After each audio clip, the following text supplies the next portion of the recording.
Dozens of states across the country are preparing for the potentially historic storm, including states in the south like Texas, as Jeff just mentioned, where a forecast like the one predicted can bring cities like Austin and Dallas to a standstill. Crews began pre-treating roadways to get ahead of the worst conditions. Despite the forecast bringing rain before the conditions turn icy, transportation crews say it won't wash away the pre-treatment.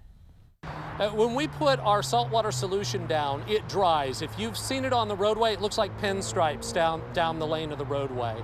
That clings to the roadway, so a decent amount of rain is not going to wash that away. We can always retreat if necessary.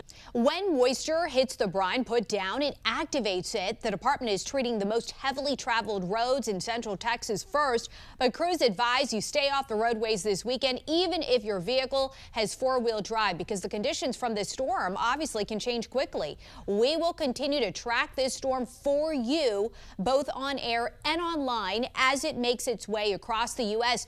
And for the latest information, don't forget, you can also head to our website, thenationaldesk.com. Across western North Carolina, the cleanup and recovery just getting started. Asheville crews have been working around the clock to clear those roads and protect critical infrastructure and try to keep those essential services running. Joining us this morning is Asheville Assistant Fire Chief Jeremy Knighton. Chief, good morning to you. Thanks so much for joining us. What are the top priorities this morning as the city kind of moves from response into recovery?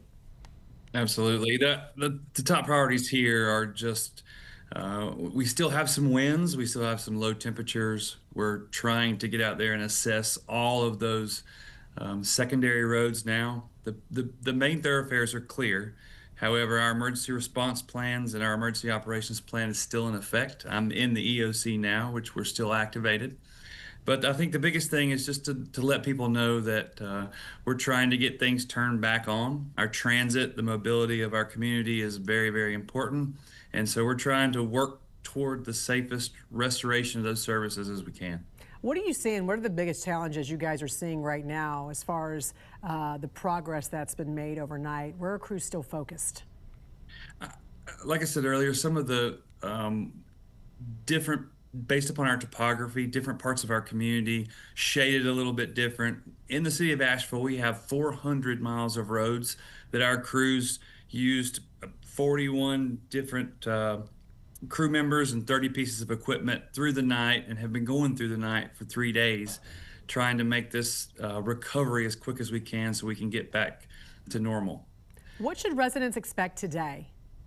Today, you'll see a lot of communication coming out about tomorrow, what to expect as we try to get the kids back in schools, assessing damage potentially, watching out for those tree downs, and again, making sure that they're looking all around for down power lines and things like that. We have a lot of wind coming through the city right now, and so with the ice that's on the tree limbs and the ice that could be on the sidewalks, just remain vigilant and keep up that situational awareness of where you're going and what you're doing, and bundle up. Yeah, no doubt. A critical reminder too, as we were watching some of the video with, drivers still trying to get out there and navigate. If you park on the road or you get stuck, plows cannot do their job. So put this storm in context. I mean, this area is still recovering, many parts of western North Carolina from Hurricane Helene.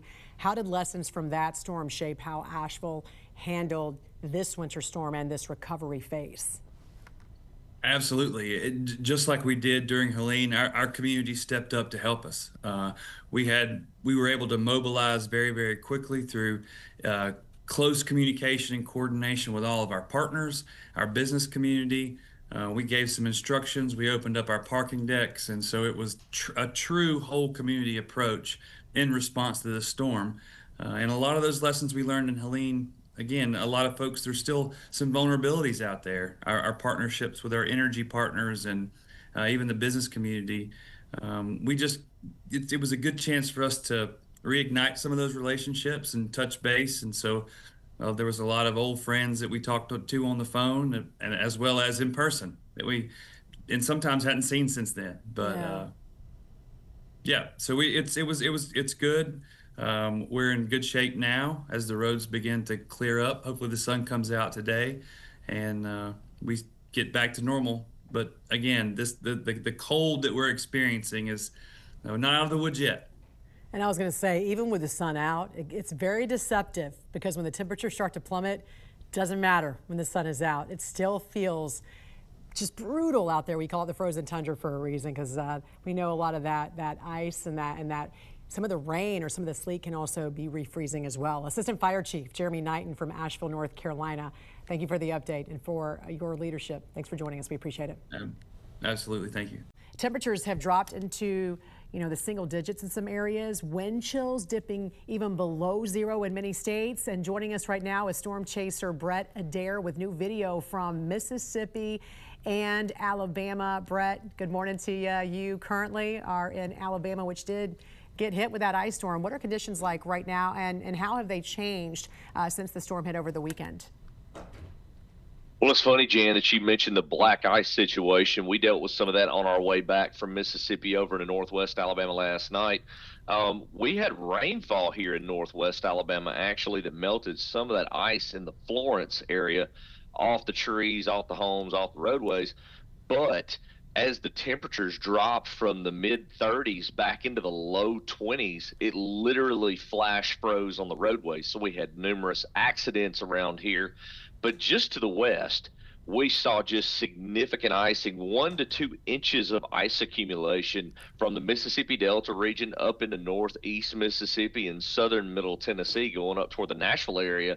That's just knocked out power. We even have heard that there's TVA transmission lines that went down across portions of Tippah County, which means that this isn't a situation for those guys that they're just going to be able to go back out and put those, those stick power poles up.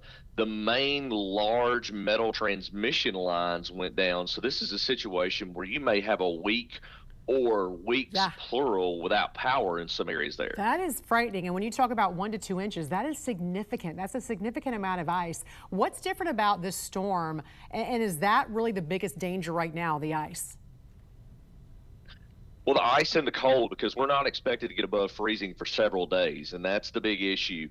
You've got the weight of the ice that's still on the trees and on infrastructure. So as your reporter showed in Nashville, it's very easy to get caught underneath one of those trees that could crash down onto your home, onto you. So you have to be very diligent if you have to be out in this situation. But not only that, again, the cold weather is going to be the problem too, because here in the Deep South, we're not used to dealing with these ice storms on a regular basis, or snowstorms for that matter. So people aren't used to the extreme cold. It's a little bit different. The equipment to clean this up isn't as readily available as it is in the northern states. So again, this is going to be a pretty long recovery process through much of the week, and you're going to see many school systems that are going to remain closed at least through the first half of the week, if not all week, due to the dangers ahead. Speaking of which, without electricity, you have no heat. And so this could turn into, for many people there, it could turn deadly, as we know. So what are you hearing about the current time frame to restore power as those temperatures continue to plummet over the next week?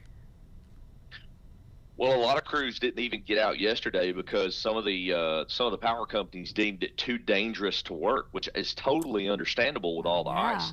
We're going to see more trees fall. There's no doubt about that. Yesterday, it sounded like shotgun blast when we were out filming some of this video there you see in Corinth, Mississippi, because, again, over an inch of ice was on the trees. So we had to be pretty careful, too, and stay in open areas. We're using the drone there so that we could get better shots while we were in the open areas just to stay away from those trees. So it's going to be several days in many of these areas that the power remains out. And, again, there's warming shelters open. Our best advice is to monitor your local officials. Emergency management agencies are giving great information in terms of those warming shelters if you have any needs in the local areas. What are your top do's and don'ts for anyone who needs to get out in this mess?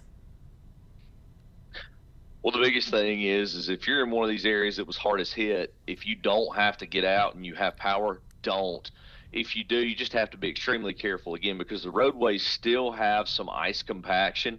You must remember, in some of the videos, you'll see there's a white covered roadway because some sleet actually fell before the freezing rain changeover. So as that's gotten driven on and compacted down, you're not going to see that layer of ice over the top. So a lot of these roads are still unsafe. Now, there will be some melting as the sun comes out, even as the temperatures are above or below freezing, I'll say, because you got some of that radiational warming from the sun that will assist in melting, but that's just going to refreeze again later as the sun goes down, and then the icing situation on the roads could get worse. So if you do have to do anything, do it during the day, because a lot of these cities are totally black at night right now because they have no power. Wow. All right, Brett, we appreciate you joining us this morning. We'll be checking in with you throughout the morning as we continue tracking Winter Storm Fern and visit other parts of the country dealing with the recovery and the impacts. Thank you.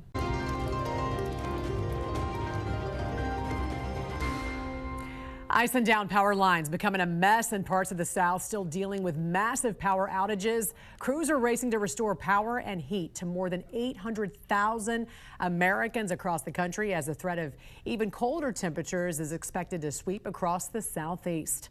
Joining us now with an update on the power outages is the spokesperson for Duke Energy, Jeff Brooks. Jeff, good morning to you. Still early Monday, and crews I know have been, out there getting a full picture of what's been left behind with this storm. So what are we looking at this morning with the initial damage assessment, power restoration, and how would you compare really this storm to past winter storms? Well, Jan, we've seen a pretty dynamic 24 hours. We were spared some of the early impacts that we thought we would see in the central portion of the state, really because of an excess of sleet mixed in with that freezing rain, which kept the icing accumulations lower. But then there was a second wave of moisture that came through yesterday evening, and we saw those numbers begin to spike again, especially in western North Carolina, the mountains. A lot of freezing rain, a lot of downed trees and lines. And so we're looking at over 850 outage locations that have to have a crew go to them and do repairs. So it's going to be a challenging day or two up here getting these remaining customers for the crews that are here. So you're talking about locations. So we're talking about how many thousands of customers without power currently in your area? Right now, about 35,000 customers. We were as high as 50,000 last night. Crews did work through the evening and were able to make some progress. And of course, we have a lot of additional reinforcements in the state, so a lot of resources we can push into that Henderson County, Buncombe County, upstate of South Carolina as well. All those areas that saw Helene damage, a couple years ago, now are faced with some of these kind of conditions again, but it's a winter storm. And Jeff, a lot of people want timelines. So what should customers realistically expect today and tomorrow? And how are you deciding which areas get power back first? Well, we work to restore as many customers as we can with every restoration, as well as getting emergency services up. Again, we've got about 850, 860 outage locations. So a crew has to go there, fix a broken line, a broken pole. So we're looking at probably at least a couple days to get all of this cleaned up. We're going to put as many resources as we can into those areas to try to accelerate that. But as you've noted before, you've got tough terrain, you've got down trees, hard roads to pass. So there's just a lot of difficult, challenging conditions they'll be working in. Yeah, that can slow the process. Some of the biggest challenges, I'm sure, are those down trees and all the ice they have to get around. Safety, always a big concern, from those down power lines to generators. And for customers who may be without power or worried about losing power, what's the most important guidance right now in terms of safety and preparedness? Well, first of all, know that we know you're there and we're not going to forget you. We're going to get everybody back up. If you do have a generator, make sure you're using it outside in a well-ventilated space. Never bring it into your garage or your home. There's a lot of down power lines up in these areas, and you may not see them immediately with brush and debris. So please use caution. If you do encounter a down line, stay away from it. Always assume that it has power on it. Keep your family and your pets safe. And lastly, if you see our crews out working, and they're going to be in a lot of places, give them some space to work safely. We want to get them home to their families at the end of the day. No doubt, and we are thankful for those crews. No doubt, we know a lot of them worked overnight as well. Viewers will remember past winter storms where outages lasted longer than expected, especially with Hurricane Helene in western North Carolina. What changes or investments has Duke Energy made to strengthen the grid going forward, Jeff?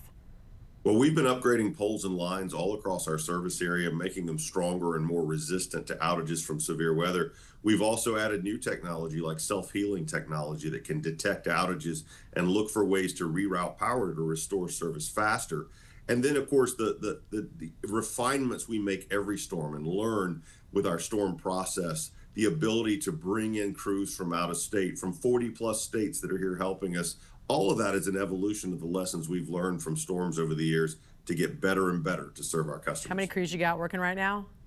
We have 18,000 line and tree workers in North and South Carolina right now from 40 states, as well as our local crews. That is very impressive. All right, Duke Energy spokesperson Jeff Brooks, thank you for the update and for the work your crews are doing.